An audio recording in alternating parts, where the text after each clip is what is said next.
My name is Garret West from Anova Skyway, and you are listening to Snow Time on Rock Rage Radio. Anova Skyway is we're a five-piece. We've been called prog-ternative by one publication, and we kind of just took that and ran with it. So, we kind of mix prog music with a little bit of metal elements and alternative rock elements as well. Cool. How did you come up with the name Anova Skyway? Anova Skyway is honestly just we kind of bullshit that name. It was decided before I even joined the band. I'm the third vocalist that they've had, but the first one that actually stuck. So they came up with the name. They formed in 2009 as kind of like a side project for Mike Palacios, our guitar player. Here, I'm gonna set this right here. Kind of just evolved from there. And they came up with Anova Skyway because it was something that you don't really, like, if you type it in on Google, it's like the first thing that comes up. If you type what in? If you type Anova Skyway on Google, it's like the first thing that comes up. Oh, so it just was a name that wasn't already taken? Pretty much, and something that's unique that you don't really have a lot of bands that even think about names like that. So it kind of rolls off the tongue. It's a cool sounding name, and it's I like the name. I think it's pretty cool. Yeah. So you take influence from Cannibal Corpse?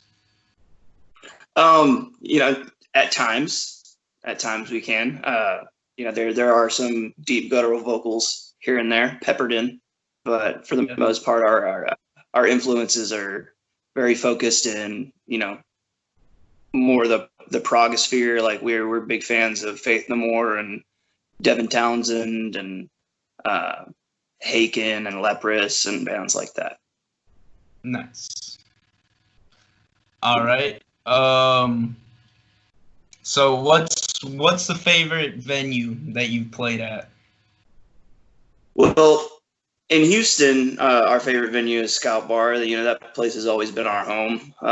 Anytime we play there, it's just we're able to draw plenty of people at Scout Bar. We also really enjoy playing BFE. We enjoy playing. I believe we're trying to get our foot in the door at Warehouse Live right now because it's like right next door to our stomping grounds over at in Edo where we practice. If we're talking about elsewhere outside of Houston, we toured the East Coast not too long ago, and we played Lucky 13 in Brooklyn, which was a really cool club, really compact. So like even if there's not that many people there, it looks like you're playing to a crowded room. So really nice. That's what's up.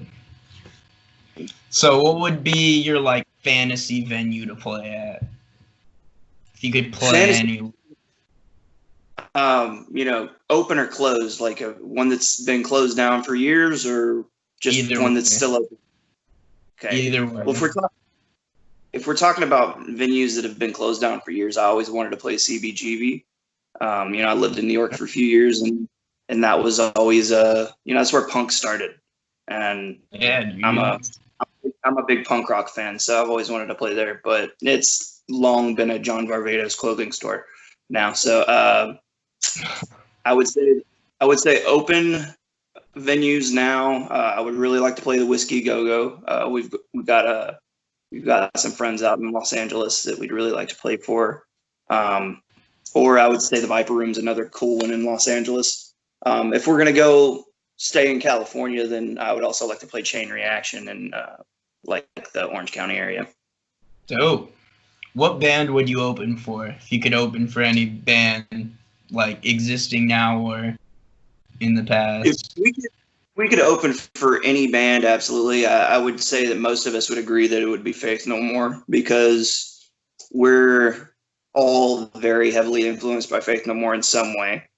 And Mike Patton's always been my favorite vocalist. So, pretty much anything he does, I would open for in a heartbeat. Nice. Like it could be one of his Italian crooning things, and I would still open for it. So how about goals, aspirations? What are you trying to do with Anova Skyway? Nova Skyway is currently evolving with every album that we release. Our first album was it was very us, but it was also very indicative of where we were in our lives at that point. We were younger, not quite as polished in our music, so it was very hard to rein us in. We were all over the place and chaotic. So that album's very reminiscent of that mentality. And then our second album, we decided to get Louis Abramson of Jolly, and he was just an absolute angel at bringing us and reining us in instead of having all these crazy riffs. Like, he would say, all right, now find the song underneath that. And so we were able to do that with him, and he's helping us out on this third album, along with Dean DeShoza, who produced To Whom It May's last record and currently is producing Candlebox. Those, with the help of those two, we've really started to hone in on what the Anova Skyway sound is, and with that, I think we're going to be able to tour a lot more with the music that we have. I think it's going to open more ears to what we're about, and what we're about for the most part is just enjoying ourselves and writing music that's inspirational and thought evoking. We want people to think when they listen to our music. So the main goal is touring and getting our music out there. That's what I was gonna ask you about touring. So you definitely see yourself touring within the next few years, if possible? Oh, absolutely. I mean, we've already done one East Coast tour, nice. And I'm gonna turn my vibrate off real quick because it's been. How do I do this? Okay, well, it might just still vibrate for some reason. I don't know. Yeah. So as far as touring goes, we've done one East Coast tour. We'd like to do a West Coast tour, kind of branch out a little bit further. But on that first East Coast tour, we kind of booked it ourselves, and it was very patchwork as far as the booking goes. So we really didn't get to do as much as we wanted to on that first one. So what we would like to do is tour with a band that's kind of more established and kind of piggyback off of their success, I guess, in a way. I mean, obviously we want to make our own, but sometimes that's if you got to do it. It's just to hang out with somebody who kind of have already like done the same thing. Probably one of those bands you mentioned, like Candlebox or To Whom It May. Oh yeah, I mean that's Candlebox was one of the bands that To Whom It May started touring with. So I mean, anything's possible. I've spent the past week adding people in the music industry on Facebook, just trying to get an idea of what people are looking for and what people are wanting as far as the music industry as it stands goes. I want to learn as much as I can about it, and I think the rest of us do too. Speaking of the music industry as it stands, it's been said that the music industry has lost its fucking balls. Thoughts? I mean, just depends on what you're into, I guess. What would you mean by lost its balls? Like, that's what I'm trying to figure out. Somebody just told me that one of the people high up in Rock Rage Radio was like, we're here to bring the fucking nuts back to music. So. Well, if we're talking about just pure testosterone, I think the frontman from Trapped has enough of that for all of us. But honestly, I think if from what I'm gathering is that the music industry is not nearly as much as powerful as it used to be, especially if we're talking like the business side of things. I know that a lot of people are releasing their own music nowadays, and in doing that, you get a massive saturation of bands that are just not necessarily everyone's cup of tea. And I'm personally, I'm all over the board musically as far as my tastes go. I mean, I'm heavily into metal, punk, and hardcore and prog, but for the most part, I do still listen to the occasional pop song. I do still listen to the occasional country song. I listen to a lot of hip hop as well. So, I mean, I think it's honestly a taste issue. And the good thing about this oversaturation of artists is that we have, I mean, if you want to find something online that you're looking for, you're going to find it. All you got to do is look hard enough. But with that being said, the oversaturation does make it hard to find. You got to weed out the stuff that you're not looking for in order to find it. That's true. So, as far as like image goes, what is y'all's what are y'all trying to portray? Like, what's your message with the as far as message goes, I mean, image, we're just a bunch of ugly dudes playing pretty music. But as far as the message, honestly, lyrically, most of the songs that I've written are up for interpretation. I want the music to be a Rorschach test for the listener. That's typically when people ask me that question, that's what I tell them, is that I want the music to be a sort of Rorschach test for the listener. I want them to listen to it, and like a Rorschach test, you see the ink blot on the paper, you go, that's what that is. That may not necessarily be what I meant, but if that's what you take out of it, absolutely, go for it. Like, I don't want to give anyone any ideas or anything like that, but if I'm able to inspire a few people towards something positive, then I think that's what we're about. We want to inspire positivity. Nice. So, what's the best experience you've had interacting with a fan? With a fan or with fans just in general?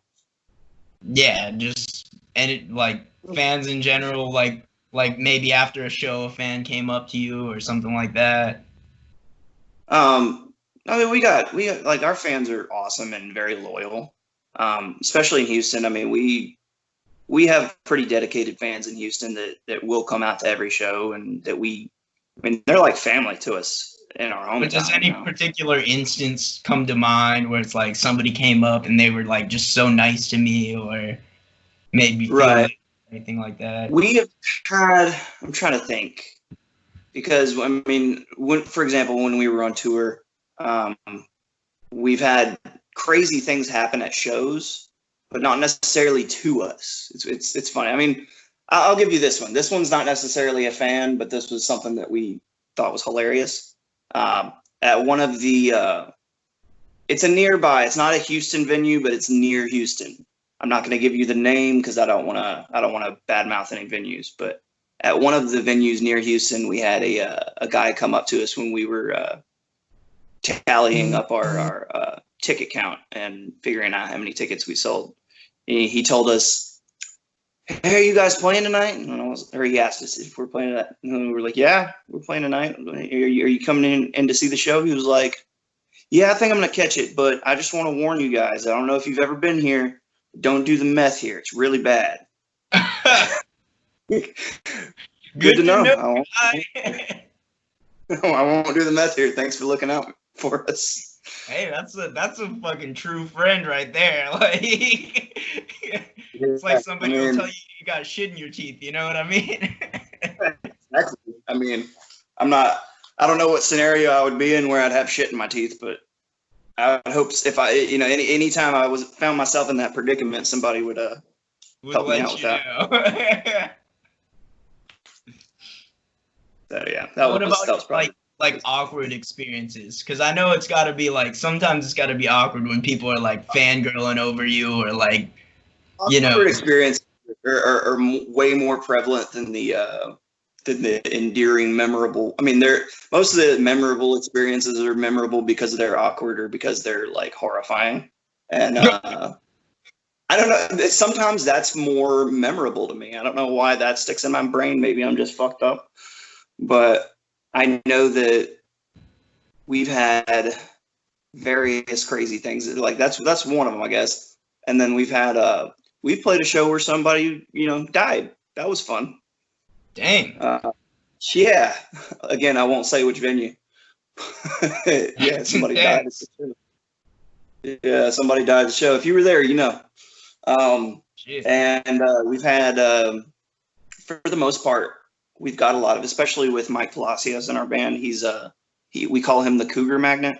So we have a lot of older women that are very, very enamored by him, and to put it lightly, enamored. So, he's the guy that hooks up like tickets for all the Cougars and stuff. It's pretty fun. Cougar Town. It's like Crazy Town. Do what? So it's like Crazy Town, but better. Yeah, there you go. Songs about butterflies and everything like that. Well, is there anything that you're promoting right now that you like recently put out or have coming up? As a matter of fact, we just released a single called "Died of Worms." It's going to be coming up off of our new EP that we're working on. We recorded this not too long ago. It was almost a year ago. We started final tracking on this song in particular. Excuse me. Our goal was to release a single to kind of get people excited for what we were working on. And so we focused on that one, from start to finish before even finishing or working on the rest of them. And we recently released that music video that we had Adrian, I think I always mispronounce his last name. Arce, I think is how you pronounce his last name. But he's the singer for Dead Set Red. He shot a music video for us. Check 1 2 Productions. Check 2 Productions. Yeah, exactly. Check 1 2 Productions. He's just a great friend of ours, and he'd been asking us, hey, you should let me shoot a music video for you. And I'm an actor, so I've got quite a few friends in the film industry. So I was like, yeah, well, we'll give you a shot. I have so many friends that are always like, hey, let's shoot a music video. I'm like, well, give us a minute. So that's one good thing about being an actor and a musician at the same time, is there's no shortage of film and music videos that you're able to release. That's a problem to have. Definitely a good problem to have. The more content, especially in this day and age, the more content that you have out there on the internet is better. And right now we have Died of Worms out, and we're incredibly proud of that song. We started tracking drums last year at East West Studio, which is a legendary recording studio. That's where Slipknot recorded this. We actually recorded in the same room as Slipknot's last album. I was listening to Slipknot before this call. Literally. The album is so good. The drums sound so clear and crisp on our single, just like they do in that new Slipknot album. So we were incredibly pleased with the outcome of that. And then we recorded vocals as well in Los Angeles, and then we recorded guitars and bass back home in Houston. But I think we're gonna repeat the process, hopefully, for the rest of the EP, and record drums in the same room at East West Studios, and record vocals and guitars and bass wherever we can that sounds good. So you're working on your third EP right now? Our third album, our first 2 albums are full lengths. We didn't, before I joined the band, there was an EP done, but you can't really find that anywhere. So your third full length album. Our third album, our first true EP. The first 2 albums are full lengths. My name is Garret West from Anova Skyway, and you are listening to Snow Time on Rock Rage Radio. All right, cool. And is it all good if I edit this up, put it on social media, YouTube, on my radio show? Absolutely, do what you got to do, man. All right, man. I appreciate you. It's good talking to you. Good getting to know more about you and your band. Sir, you too, man.